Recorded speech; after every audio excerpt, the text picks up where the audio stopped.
Aku rindu Tuhan, aku rindu. Aku rindu semua orang tahu. Aku rindu Tuhan, aku rindu. Semua orang percaya padamu. Sebab hanya Engkau juru selamat, sebab hanya Engkau penebus dosa. Agar semua orang menjadi tahu hidup dalam damai sejahtera-Mu.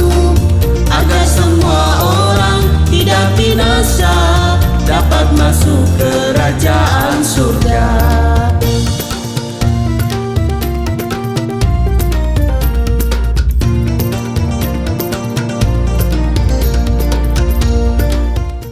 Shalom Bapak Ibu, sahabat Galilea yang diberkati oleh Tuhan Yesus. Jumpa lagi bersama saya, Pendeta Muhammad Rusli Mono Arfa, dalam program Sahabat Galilea. Kiranya tayangan ini bisa menjadi berkat bagi banyak orang, dan karena itu bantu kami untuk men-share link channel Galilea Network, tayangan Sahabat Galilea ini di grup-grup WA yang ada di HP-mu. Amin Bapak Ibu. Nah, karena itu mari kita siapkan diri sebelum kita masuki dunia kerja kita hari ini. Seperti biasa kita membaca, dengar, dan renungkan firman Tuhan. Mari kita berdoa. Segala hormat kemuliaan hanya bagi-Mu Bapa, di dalam nama Tuhan Yesus. Kami datang di hadapan-Mu mengucap syukur buat kasih setia-Mu yang telah Engkau nyatakan di sepanjang malam dalam istirahat tidur kami. Engkau menjaga dan mengaruniakan kami tidur yang baik. Engkau juga yang sudah berinisiatif untuk memberikan hari ini untuk kami. Kami boleh bangun dengan tubuh yang sehat dan kuat, dan juga semangat yang baru. Kami percaya bahwa hari ini berkat Tuhan telah tersedia bagi kami. Rancangan Tuhan bagi kami bukan rancangan kecelakaan, bukan rancangan sakit penyakit, tetapi rancangan masa depan yang penuh dengan pengharapan.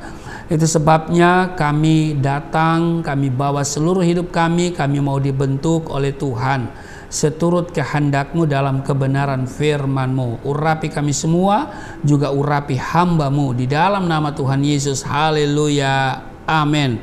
Kita lihat di Yeremia pasal 29 ayat 17, dikatakan begini, beginilah firman Tuhan semesta alam, sesungguhnya aku akan mengirim pedang, kelaparan, dan penyakit sampar ke atas mereka, dan aku akan membuat mereka seperti buah ara yang busuk dan demikian jeleknya, sehingga tidak dapat dimakan.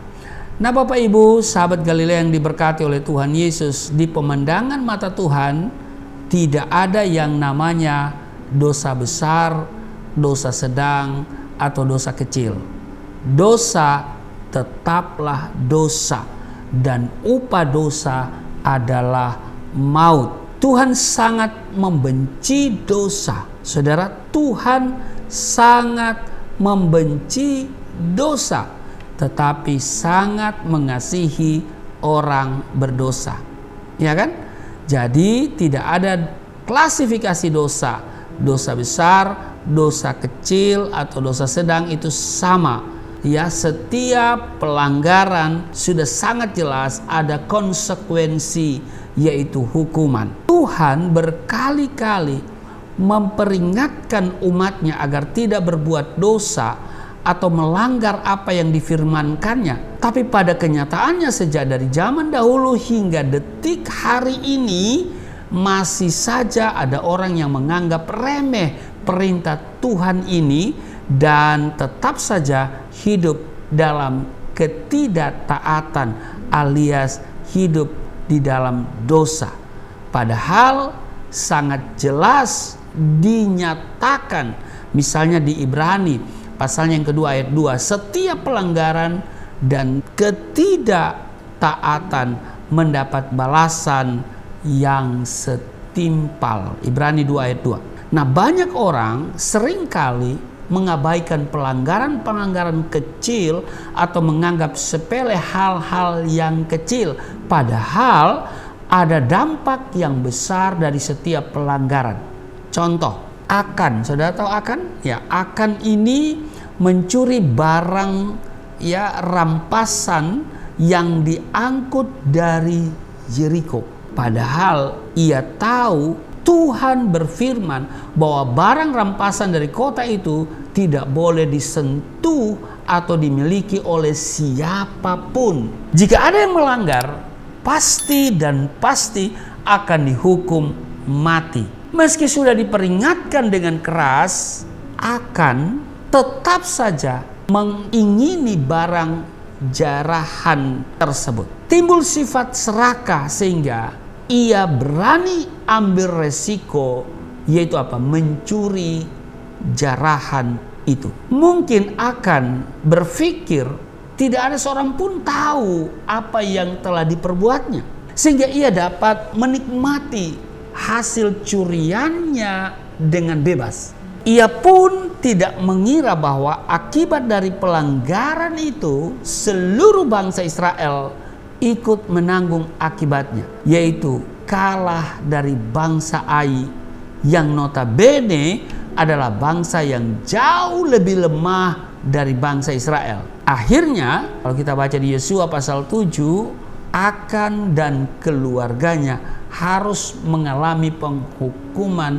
di lembah Ahor. Sudah bisa lihat itu di Yosua pasal 7 ayat 24 dan 25. Yang menimpa Akan dan keluarganya ini menjadi pelajaran peringatan buat saudara dan saya, kita semua, agar tidak main-main dengan yang namanya dosa, dosa. Pelanggaran terhadap firman Tuhan ternyata bukan hanya akan membuat pelakunya menderita, tapi seluruh keluarganya pun akan turut menanggung akibatnya. Galatia pasal 6 ayat 7, jangan sesat, Tuhan tidak membiarkan dirinya dipermainkan, karena apa yang ditabur orang itu juga yang akan dituainya. Karena itu Bapak Ibu, kita belajar ya dari seorang Akan yang mengingini dan pingin menguasai harta rampasan itu, ya kan? Dan karena itu Bapak Ibu, biarlah kita semua menjaga hati kita supaya bebas dari keinginan-keinginan yang menimbulkan dosa, sebab setiap pelanggaran, ya, dosa adalah pelanggaran akan firman Allah. Setiap orang yang melakukan dosa, apakah itu dosa kecil, dosa sedang, dosa besar, itu sama, ada konsekuensi. Jadi jangan sesat, Tuhan tidak membiarkan dirinya dipermainkan, karena apa yang ditabur orang itu juga yang akan dituainya. Amin. Tuhan Yesus memberkati. Mari kita berdoa. Terima kasih untuk hari ini kami boleh belajar dari firman-Mu bahwa Engkau mengasihi orang berdosa tetapi membenci dosa. Kami juga bersyukur atas hari ini bahwa Tuhan mengingatkan kami bahwa setiap pelanggaran dan ketidaktaatan mendapat balasan yang setimpal. Berkati kami semua, berkati sahabat Galilea di mana saja mereka berada dalam tugas kerja hari ini. Kiranya Tuhan akan senantiasa beserta sehingga kami semua terpelihara dan setiap apa yang kami kerja Tuhan buat berhasil. Di dalam nama Tuhan Yesus, haleluya. Amin.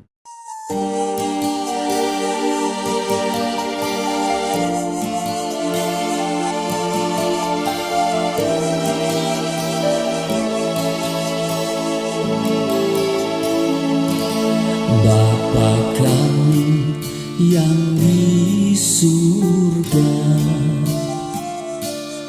dimuliakanlah nama-Mu.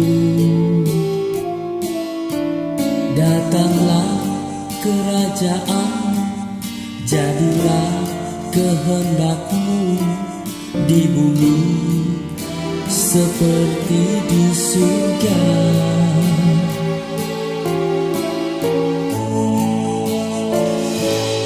Berikanlah kepada kami